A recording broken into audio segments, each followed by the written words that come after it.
Is Prince Harry being racist in his argument for UK security when his barrister over the last couple of days during this appeal is saying that his assassination would please the Muslim community? What the deuce is going on? Let me explain more.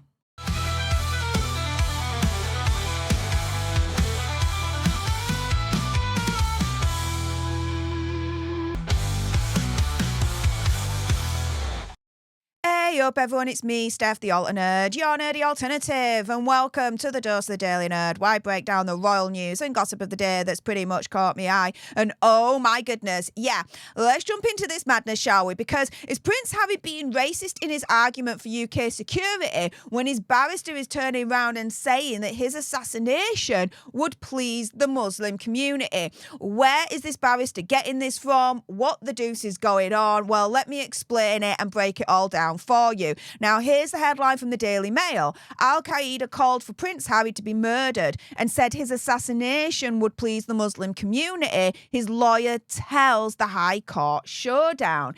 Now, his barrister in question, Shahid Fatima KC, said in written submissions that Al-Qaeda had called for Harry to be murdered after the decision in February 2020 to change the level of security Hazza is given whilst he's in the UK. She said that Hazza's security team were informed that the terrorist group had published a document which stated that his assassination would please the Muslim community. However, and this is the kicker, an exact date for Al-Qaeda's assassination threat wasn't revealed in Hazza's legal submission. Now, this is actually quite an important thing to know. Why? Because when you read this, it gives off the impression from Hazza's team, as far as I'm concerned, that Al-Qaeda published this document threatening Hazza's life, essentially, as soon as his UK security was pulled. However, an exact date for Al-Qaeda's assassination threat was not revealed in Hazza's legal submission. I wonder why. Now, I'm going to propose a different scenario here. That Prince Hazza getting this assassination threat from Al-Qaeda isn't the fault of the Home Office amending his UK security arrangements. No, it's actually Hazza's fault in the first place. Why? Well, first and foremost, he's always going to have, in some way, shape or form, a threat from Muslim extremists and Muslim terrorists. Why? Because before Megxi even entered the scene, Prince Hazza was in the military and he served in Afghanistan. Now, what he did in Afghanistan is highly debated and he's not called Bunga Harry for no reason, okay? So let's just put that out there. However, he was in Afghanistan at the time when the British forces were fighting Al-Qaeda and the Taliban. So there's always going to be some form of threat in one way or another because of the time he served in Afghanistan, first and foremost. Secondly, whilst he was there, it was reported that he had a 10 million bounty on his freaking head. And that, I believe, was resurrected when he released his memoir, Spare. Now, this was released in January 2023, so a couple of years ago now. And I suspect, in my opinion, conspiracy theory, whatever, that this publication from Al-Qaeda that threatened Prince Hazza's life was published after Spare was released. After Spare was released. Because if it was published before Spare was released, then in the written submissions, Hazza and his team would be like, yeah, this publication from Al-Qaeda threatening Hazza's life was published in 2021 or 2022, before Spare was published. But they don't mention it at all. So I put it to you guys that this threat from Al-Qaeda that was published in one of their documents was published after Spare was released. Why? Because, oh my goodness, he made one of the dumbest decisions ever and wrote in his memoir, thinking it was the best idea in the whole wide world, to reveal how many enemy combatants in Afghanistan he killed. And that was a really, really bad decision for him to make. I remember at the time, I made many videos criticising Hazza's decision to put that in his book and actually defending Meggsy and the children. Why? Because not only did he resurrect the target on his own back by bringing it all up again and confirming how many he killed whilst he was over there, but by extension, now that Meggsy and the children are in the picture, he could have potentially put a target on their backs as well, which is not fair for Meggsy and the children. So I criticised Hazza for doing that. And it wasn't just myself that criticised Hazza, but it was also as well retired veterans. So here, speaking to Forces News, retired commanding officer Colonel Collins condemned the book by calling it a tragic money-making scam. Referring to Hazza's revelation that he killed 25 enemy combatants, Colonel Collins said, quote, "That's not how you behave in the army. It's not how we think. He has badly let the side down. We don't do notches on the rifle, but we never did." And it wasn't just the veterans that were absolutely criticising him for making this revelation in his book, but it was also as well politicians. You had at the time Tory MP Tobias Ellwood suggesting that him actually saying this in the book could create security risks for the Invictus Games. So by Hazza turning round and admitting that he killed 25 enemy combatants in Afghanistan, Prince Hazza had made it worse for himself when it comes to his own safety. Now, Tobias Ellwood at the time was a senior backbencher and chairman of the Commons Defence Committee, saying that Hazza saying this in his memoir was, quote, ill-advised. And so you have veterans that were criticising Hazza for saying this in his book. You had politicians criticising him, turning around and even saying it's creating security risks for him at this point. So it's Hazza's fault that, his safety is being diminished because of what he said in his own book. But then you even had the Taliban.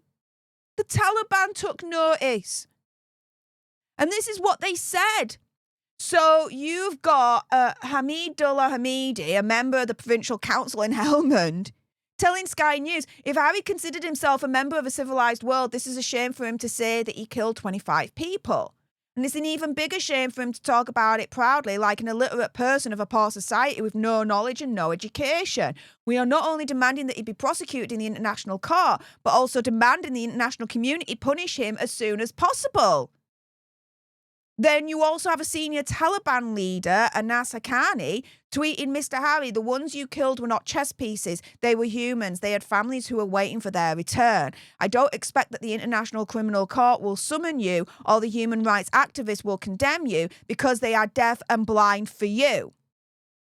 Now, let me be very clear on this. The Taliban are evil, okay? They are bad. They are evil. They are terrorists.